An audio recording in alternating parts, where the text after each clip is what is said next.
this is how we type mass communication. Yeah, I'm again with another video. You see I have iPhone 12 in my hand.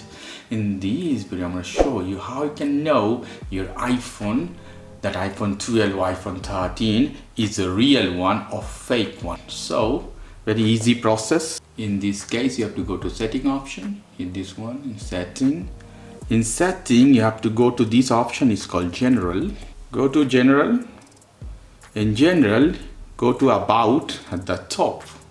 You see all the data. Here you see the serial number. This you have to copy the serial number.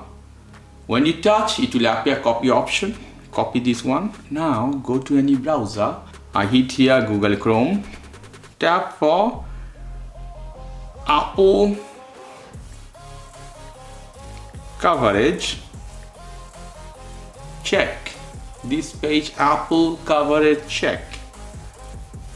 Here check coverage from Apple. I will leave the link below in the page. You have to hit here, enter your serial number, tap, and it will appear paste. Is done, and you have to hit this code. You have to write this one to show them you are human.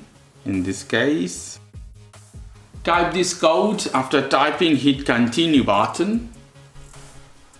If you see this option, you see iPhone 12 serial number, valid purchase date. So this is original iPhone. If you don't see this one and you appear another thing, that means you have a fake iPhone. So very simple. Check always whenever you buy iPhone or any Apple product. Okay guys, if you like this video, please do subscribe to my channel. If you like this segment, please give me a thumbs up. As always, for more information, go to the Ask Communication, www.askcommunication.com. Have a lovely evening. Take care. Till then, bye.